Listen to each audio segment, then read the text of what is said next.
말씀들과 이 모든 계시대로 다윗에게 말하니라. 아멘.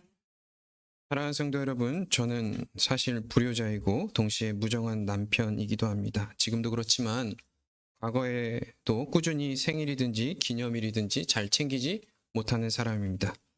불과 얼마 전 이야기인데요. 사바나 하인스빌 목회자 협의회 모임에서 있었던 일이었습니다. 갑자기 총무 목사님께서 광고 중에 이런 말씀을 하셨어요. 2026년부터는 결혼기념일 축하하는 시간을 가지려고 하니 각자 결혼기념일을 제출하여 주시기 바랍니다. 부끄럽지만 저는 그 모임이 끝나고 교회에 돌아오는 동안에도 날짜를 정확히 떠올리지 못했습니다. 지금도 모르냐고요? 그 정도는 엉망은 아닙니다. 사실 변명처럼 들릴 수 있겠지만 제가 이렇게 생일이나 기념일을 잘 챙기지 못한 데는 나름의 이유가 있습니다. 기억을 거슬러 보면 아마 중학생 때였던 것 같습니다. 어머니 생신을 맞아 제가 큰 마음을 먹고 어머니를 기쁘게 해드리고 싶다는 생각을 했습니다. 그래서 저는 생각을 해봤어요. 제 수중에 있는 용돈과 앞으로 어머니 생신 때까지 내가 얼마나 돈을 모을 수 있을지 한번 계산을 해보고 나름 신중하게 선물 하나를 결정했습니다. 제가 고른 선물은 새 성경책이었어요. 아마도 정확진 않지만 그 당시 어머니께서 본인 성경책이 좀 마음에 안 들었던 어떤 컴플레인을 하셨던 기억이 나요. 그래서 아무래도 그 여러 선물 종류 중에 제가 성경책을 고르지 않았나라는 생각을 해보게 됩니다. 그 당시에는 저희 인터넷 그런 것들이 발달되지 않았으니까 살려면 항상 오프라인으로 가야 되잖아요. 그래서 저는 태어나서부터 서울에 살았고 서울에 계속 쭉 자랐지만 서울에서도 기독교 백화점 한번 가려면 한 40분을 중학생인데도 40분을 버스 타고 가야 했습니다. 기독교 백화점에 이제 가서 한참 고민하고 고르고 정성껏 포장해서 제가 포장한 건 아니지만 포장해서 선물을 어머니께 드렸습니다. 여러분 결과는 어땠을까요? 고맙다는 말을 듣기는커녕 욕을 바가지로 먹고 나서 다시 40분을 버스로 타고 가서 성경책을 반품해야 했습니다. 이유는 간단했습니다. 집에 멀쩡한 성경책이 있는데 왜 또 쓸데없이 돈을 쓰냐? 카드 한 장 써도 충분한데 말이지. 그날 이후 저는 마음속으로 하나를 다짐했습니다. 쓰는 선물을 하지 않겠다. 이것은 복수심 때문은 아니었어요. 사람인지라 저도 사람인지라 억울함이 없었다라고 말하는 것은 거짓말일 것입니다. 그러나 그보다 더 중요했던 것은 이렇게 하나 저렇게 하나 욕먹는 것은 매한가지니 차라리 아무것도 하지 말자라는 쪽에 가까웠던 것 같습니다. 저는 스스로 이렇게 생각했어요. 저는 선물을 고를 능력이 결여된 사람이다 라고 결론을 내렸고 그 이후에 무엇을 선물로 골라야 할지 고민으로부터 스스로 자유를 주었습니다. 근데 재밌게도요. 저의 이야기같이 오늘 본문에도 그러한 이야기가 등장합니다. 다윗이 하나님께 성전을 건축하겠다고 밝혔지만 하나님으로부터 단번에 거절을 당한 사건 말이죠. 저는 다윗이 거절당한 이유가 성전 건축을 통해서 하나님과 어떤 거래를 하고자 했던 그 불법적 혹은 잘못된 동기를 가지고 있었다라고 생각하지는 않습니다. 그래서 사실 이 장면이 더 불편한지도 모르겠어요. 그래서인지 다윗의 처지가 제게는 남의 이야기처럼 들리지 않았던 것도 사실입니다. 다만 왜 하나님께서는 이렇게 순수하고 충분히 칭찬받을 만한 다윗의 마음을 받지 않고 단호하게 거절하셨을까라는 그 질문이 내내 제 머릿속을 떠나지 않았습니다. 그런데 많은 설교자들은 이렇게 이야기해요. 다윗이 하나님께 먼저 묻지 않았다. 근데 이런 전문 용어가 있죠. 선조치 후보고. 무슨 말인지 아세요? 조치를 먼저 하고 보고는 나중에 해라. 다시 말해 순서가 바뀌었다는 말이죠. 아무리 의도가 선하고 결과가 좋아 보인다 할지라도 무엇보다 신자는 하나님께 먼저 물어야 된다라는 생각이죠.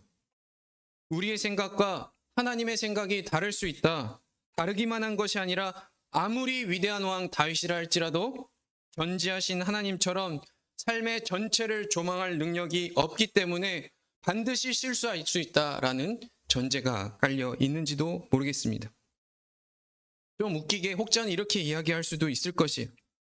하나님도 나름 취향이 있고 선호가 있는데 하나님께서 거할 집을 짓겠다라고 말해놓고 정작 하나님의 뜻을 묻지도 않은 채 설계도를 먼저 뒤밀었던 그 태도가 하나님은 불량해 보일 수도 있었겠다라고 말하는 사람들이죠. 정말 그랬을까요? 오늘 우리는 하나님께서 다윗의 헌신을 거절하셨던 그 이유와 그 이후에 하셨던 말씀을 통해서 우리 자신의 신앙을 불편하게 만드는 질문 앞에 서고자 합니다. 오늘 이야기는 다윗이 맞이했던 태평성대로 시작합니다. 1절 말씀입니다. 우리 함께 읽어볼까요? 여호와께서 주의 모든 원수를 무찌르사 왕으로 궁에 편안히 살게 하신 때. 이 단 한 문장은 결코 가볍지 않습니다. 다윗의 태평성대는 하늘에서 갑자기 뚝 떨어진 선물이 아니었어요. 그의 왕권은 순탄한 권위의 이양의 결과가 아니었기 때문입니다. 사울은 분명히 죽었지만 여전히 그가 가져야 했던 왕권은 절반짜리 왕권이었기 때문입니다. 그는 이스라엘의 왕이 되었지만 처음부터 온 이스라엘의 왕이 아니었습니다. 처음에는 그는 유다 지파만의 왕으로서 헤브론에서 반쪽짜리 왕의 직무를 감당해야 했습니다. 얼마만큼 했을까요? 7년 6개월 동안 반쪽짜리 왕으로 지냈습니다. 이 불완전한 시간이 지나고 나서야 온 이스라엘 장로들이 마음을 모두어서 다윗에게 오고 이제 온 이스라엘의 왕이 되어 주십시오라고 하게 되죠.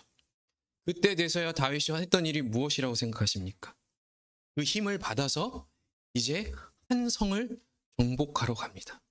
그 성은 여부스 사람들이 살고 있었던 성인데요.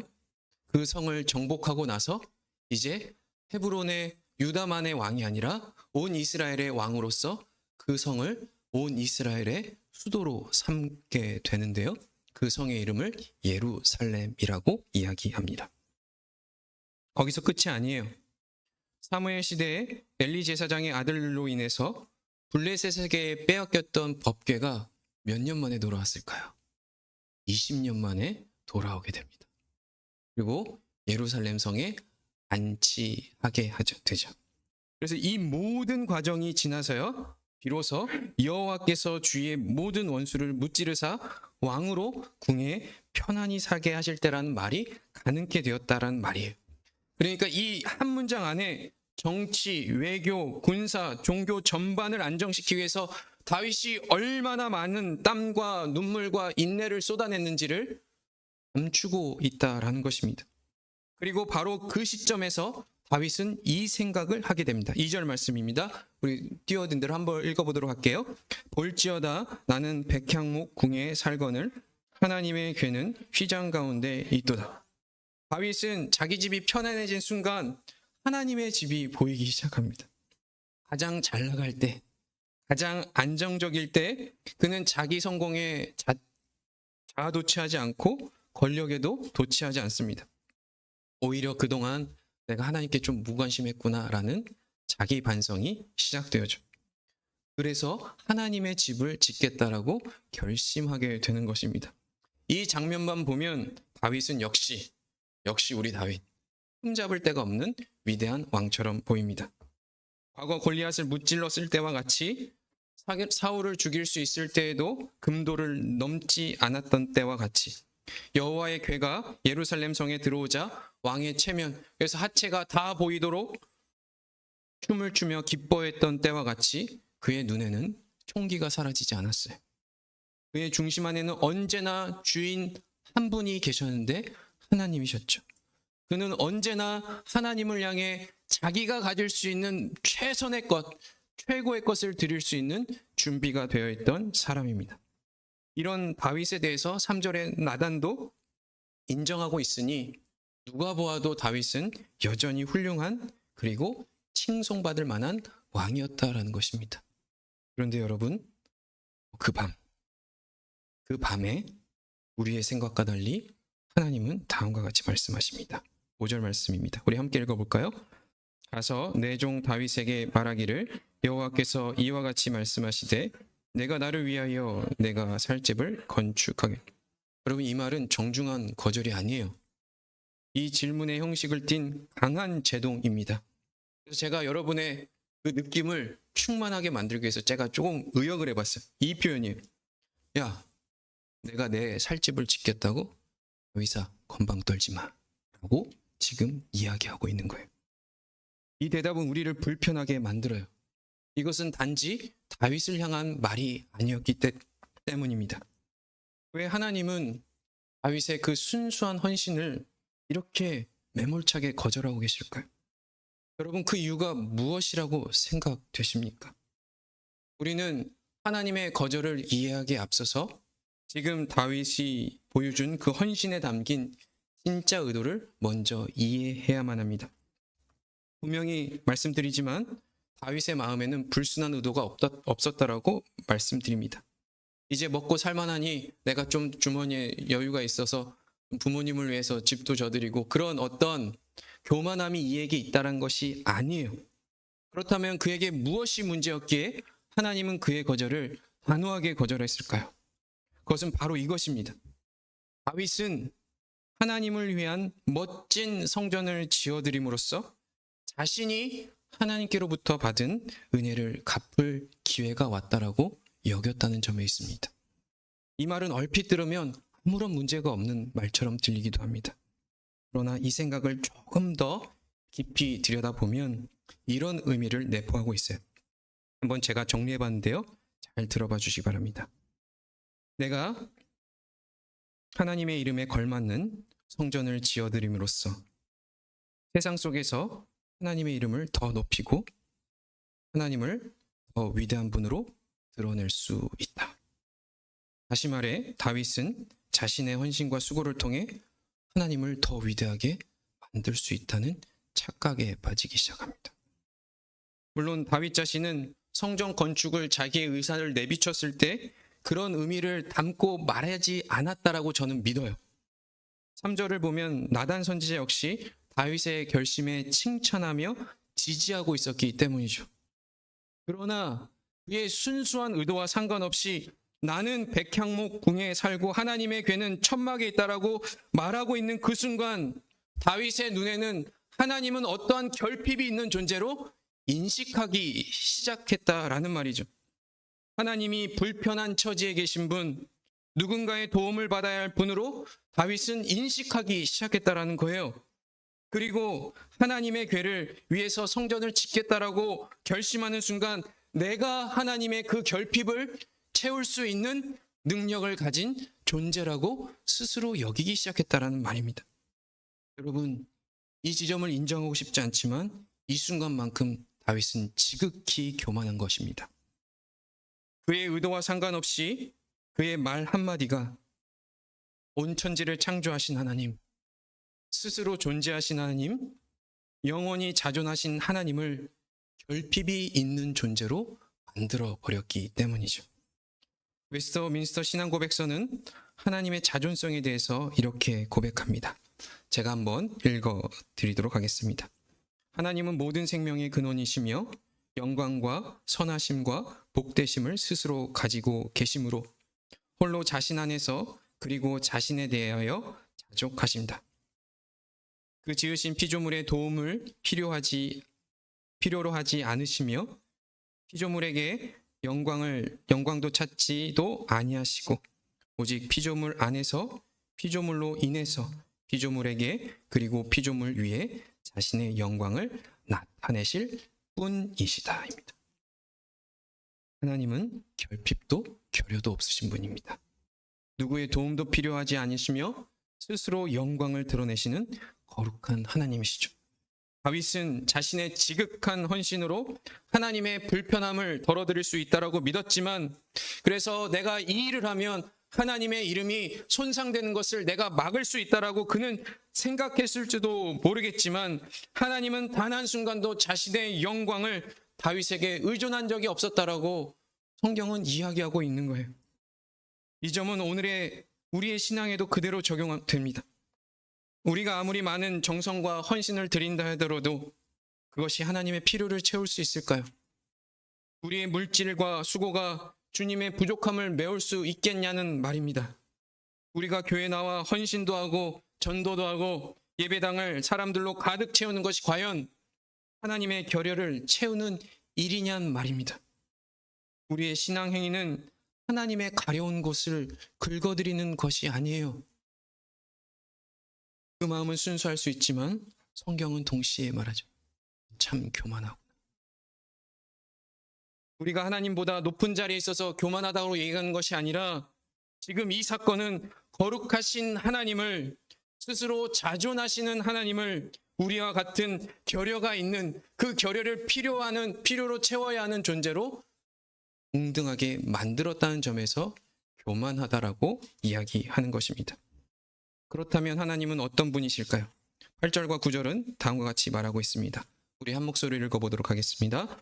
내가 너를 목장 곧 양을 따르는 데에서 데려다가 내 백성 이스라엘의 주권자로 삼고 내가 가는 모든 곳에서 내가 너와 함께 있어 내 모든 원수를 내 앞에서 멸하였은즉 땅에서 위대한 자들이 이같이 내 이름을 위대하게 만들어주리. 이 말씀은 지금까지 다윗의 인생을 이끌어오신 하나님의 일하심에 대한 요약입니다. 아무도 주목하지 않았던 시골에서 양떼나 치고 있었던 목동을 불러서 한 나라의 왕으로 세우신 분이 과연 누구인지 돌아보라고 이야기하고 있는 것이죠. 마치 무명 시절 연극에서 엑스트라로 전전긍긍하고 있었던 어떤 이름 모를 배우를 한 번에 캐스팅하여 무대 중심에 세우는 것 같습니다. 오늘의 다윗을 다윗되게 하신 분은 바로 하나님이심을 분명히 하고 있는 거죠. 이 말씀은 단순히 내 은혜를 잊지 말라는 윤리적이거나 도덕적 경고가 아니에요. 하나님은 지금 이렇게 말씀하시는 거예요. 다윗아, 내가 나의 필요를 채운 것이 아니라 내가 너의 필요를 채우는 하나님이다. 다윗은 성전을 지음으로써 하나님의 필요를 채울 수 있다고 생각했을지 모르지만 하나님은 단호하게 선을 그으시며 착각하지 마라. 내가 나를 위해서 무엇을 한 것이 아니라 내가 너를 여기까지 인도한 하나님이다. 나는 이 하나님됨을 한 번도 포기한 적이. 이와 같이 사랑하는 성도 여러분, 우리가 하나님의 필요를 채우는 것이 아니라 하나님께서 우리의 필요를 채우시는 분이십니다. 어린 자녀가 자기에게 주어진 돈으로 만약에 부모님에게 선물을 샀다고 생각해 보시기 바랍니다. 참 훌륭한 행동이죠. 그런데 잘 돌아보면 그 돈의 출처는 어디예요? 부모님의 돈이에요. 마찬가지로 우리의 모든 헌신과 수고 역시 하나님께서 우리의 모든 필요를 채워주셨기에 가능합니다. 그래서 우리는 11조를 드리면서 하나님, 내가 이 11조 우리 아이 학원도 보낼 수 있는 거고 할 수 있는 피 같은 돈이지만 하나님을 사랑하는 마음으로 이렇게 바칩니다라고 하는 것이 아니라 하나님께서 주신 모든 것 가운데 일부를 다시 하나님께 라고 고백할 수 있는 것이죠. 그런데 여러분, 하나님 여기서 멈추지 않아요. 12절과 13절 말씀입니다. 우리 함께 읽어볼까요? 내가 내 몸에서 날 내 씨를 내 뒤에 세워 그의 나라를 견고하게 하리라. 그는 내 이름을 위하여 집을 건축할 것이요 나는 그의 나라 왕위를 영원히 이 말씀은 단지 다윗의 아들 이 솔로몬을 통해서 예루살렘 성전을 세우겠다라는 말만은 아니에요. 이 약속은 다시 오실 메시아, 곧 하나님의 독생자 그리스도를 향하고 있습니다. 그래서 하나님은 이 말씀, 이 언약을 통해서 다윗을 솔로몬까지 끌고 오는 것이 아니라 예수 그리스도까지 지금 끌고 오고 있는 거예요. 그러면서 하나님의 결핍이 아니라 우리의 결핍이 무엇인지를 보여주고 계시는데, 그것은 목동이 겪었던 외로움이나 고단함이 아니라 죄와 죽음이 만들어낸 결핍까지 우리에게 보여주고 있다는 사실입니다. 그렇다면 여러분, 이 질문을 한번 드릴게요. 과연 누가 결핍이 있는 자입니까? 성전이 아닌 천막에 계신 하나님입니까? 아니면 죄로 인해 죽음 아래 놓여 있는 저와 여러분입니까? 그렇다면 과연 누가 우리의 이 결핍을 채울 수 있죠? 오직 영원하시고 거룩하신 하나님, 아버지 한 분밖에 없다라고 성경은 우리에게 가르쳐주고 있습니다. 하나님만이 우리의 필요를 채울 수 있습니다. 그리고 그 채우심은 단순히 육신의 궁핍이나 외로움을 달래는 차원이 아니라 죄와 죽음이 만들어낸 궁극적인 결핍을 해결하시는 은혜이죠. 그러므로 다윗의 성전 건축으로 시작된 이 이야기는 결국 우리의 신앙의 근간을 흔들어 버립니다.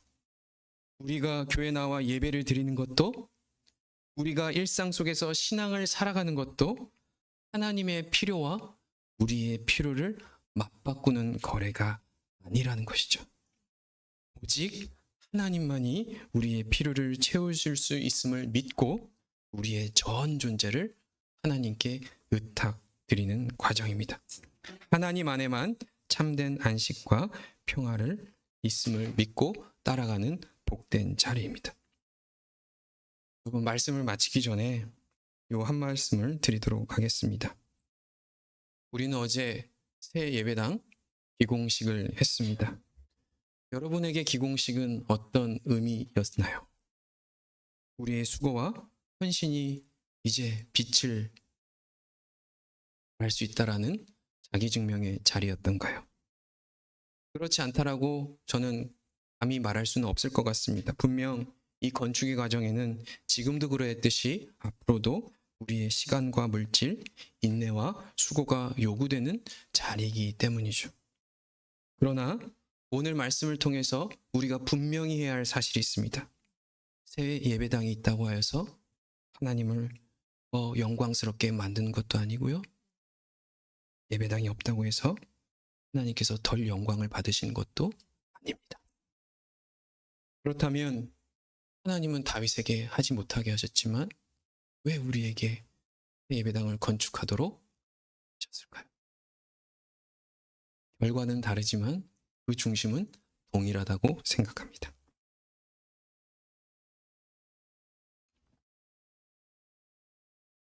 하나님만이 우리의 필요를 채우시는 분이심을 우리 교회가 다시 확인하게 하도록 하십니다. 그리고 그 채우심의 은혜를 누리는 처소로 이 예배당을 허락하신 것이죠.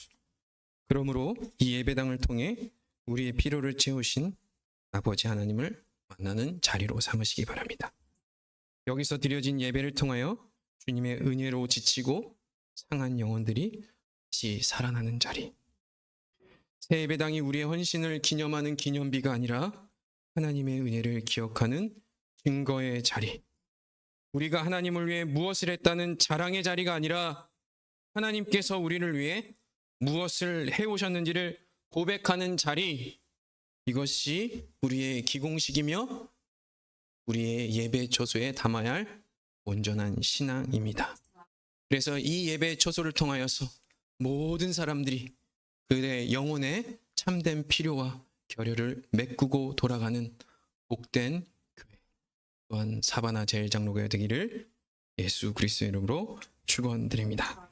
이제 다 같이 자리에 일어나셔서 오늘 들으신 말씀을 가지고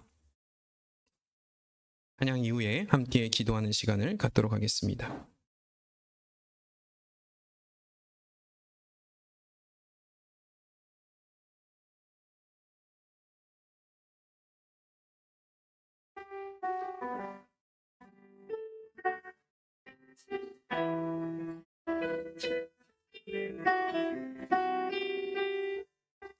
내 백성이 나를 떠나 돌아섰지만 내 백성이 나를 떠나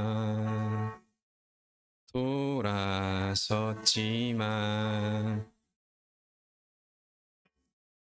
내 사랑이 내 백성을 보기 못하니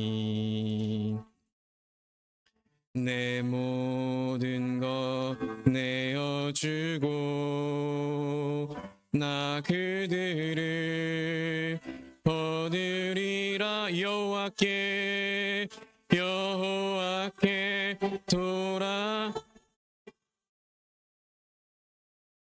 우린 돌아 돌아서도 그는 변치 않네. 여호와께 돌아가자. 우린 넘어져도 그 사랑 여호와께 돌아가자. 여호와께 돌아가자. 우린 돌아서도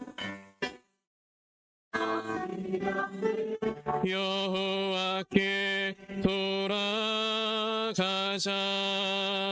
우린 넘어져도 그 사랑 영원하네. 사랑은 오래 참고 자신을 내어주네. 자신을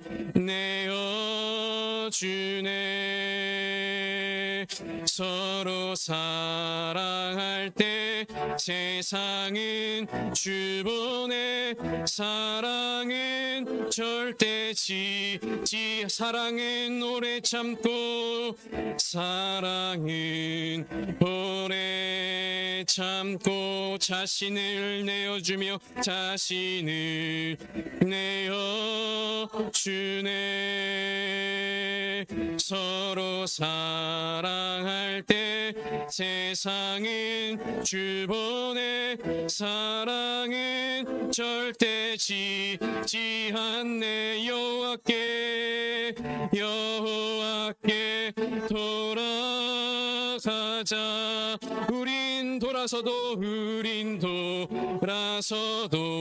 그는 변치 않네. 여호와께 돌아가자. 우린 넘어져도 그 사랑 영원하네. 여호와께 돌아가자. 우린 돌아서도 그는 변치 않네. 여호와께 돌아가자. 우린 넘어져도 그 사랑 영원하네. 들으신 말씀을 가지고 기도할 때 이렇게 기도했으면 좋겠습니다. 주님, 나도 모르게 하나님을 돕는 자리, 하나님의 필요를 채우는 자리에 나 자신을 세웠음을 고백합니다. 헌신과 봉사, 수고를 통해 하나님을 더 위대하게 만들 수 있다고 여겼던 교만, 주님을 위하여라는 그 말 속에 숨은 자기중심성과 교만을 보게 하여 주옵소서. 그래서 주님께서 나의 필요를 채우시는 분이심을 날마다 기억하게 하여 주셔서 예수 안에 나의 가장 깊은 결핍이 채워졌음을 이미 믿게 하여 주사 매일의 삶 속에서 나의 참된 필요는 오직 주님 안에 있음을 고백하게 하여 주옵소서. 더불어 이제 시작되어질 예배당 건축이 우리 헌신을 자랑하는 자리가 아니라 사람을 살리며 상한 영혼이 회복되는 참 성전이 되도록 우리 모든 성도들이 한 마음으로 건축을 이루어가게 달라고 함께 기도하며 나아가도록 하겠습니다. 기도하시겠습니다. 하나님, 주님, 우리가 주님을 바라보며 기도합니다. 하나님, 다윗의 모습을 통해 하나님 우리의 모습을 볼 수 있도록 주님이여 인도하여 주옵소서. 그는 선한 마음으로 주님을 위해 한다라고 하였지만 하나님, 그는 하나님 되심을 잘 이해하지 못하였습니다. 여전히 교만하며 여전히 자신의 이익을 위해 살아왔던 그들의 모습들을 우리가 다시 한번 볼 수 있게 하여 주옵소서.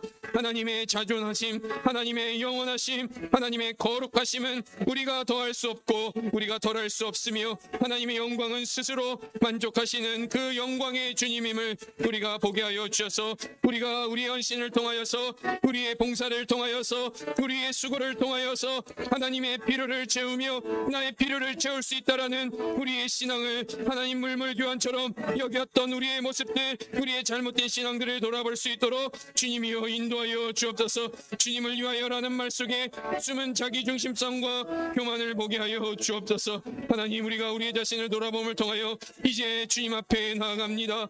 주님께서 나의 필요를 채우시는 분이심을 날마다 기억하게 하여 주시며 뿐만 아니라 예수 안에 나의 가장 깊은 결핍이 이미 채워졌음을 믿게 하여 주셔서 매일의 삶 속에서 나의 참된 필요는 오직 주님 안에 있음을 고백하게 하여 주옵소서. 더 이상 이제 정말로 주님 앞에서 헤매지 않게 하여 주옵소서. 우리가 다른 것으로 우리의 필요와 만족을 채우는 자리가 되는 것이 아니라 오직 하나님 한 분, 우리 영원한 주님을 바라보며 나아갈 수 있도록 주님이여 인도하여 주옵소서.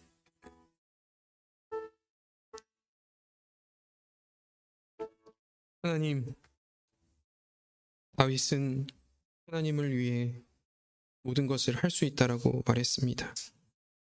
그러나 그 중심에는 자기도 모르게 하나님을 위해 자기가 무엇을 할 수 있고 하나님의 결여를 채울 수 있으며 그것이 또 하나님이 나의 결여를 채울 수 있는 조건으로 여기게 만들었습니다. 하나님, 우리의 신앙은 어느덧 이렇게 변질되지 않았는지요? 하나님의 필요를 채울 수 있고 나의 필요를 채우는 이 교환의 자리가 우리의 신앙 안에 자리 잡고 있지 않았는지 돌아보게 하시고 오직 하나님만이 나의 필요를 채우실 수 있음을 기억하여서 하나님께 나아갈 수 있도록 주님 인도하여 주옵소서. 그러나 다시 한번 우리가 고백하고 싶은 사실은 이미 예수 안에서 내 가장 깊은 결핍이 채워졌다는 사실입니다. 매일의 삶 속에서 하나님, 성공과 행복과 만족을 추구하며 이리저리 헤매는 이 세상 사람들처럼 우리의 인생이 허비되지 않게 하시고 오직 주 안에서 우리의 모든 필요가 채워졌음을 믿고 우리가 마땅히 걸어가야 할 그 믿음의 걸음을 떼며 살아갈 수 있도록 주님 인도하여 주옵소서. 이제 하나님께서 허락하신 새 배당 건축도 우리에게 허락되어 이제 타임라인에 맞춰서 이제 진행되게 될 것입니다. 그러나 주님, 이것이 우리의 헌신의 자랑은 자리가 되지 않게 하시고 우리의 트로피가 되지 않도록 주님 인도하여 주옵소서.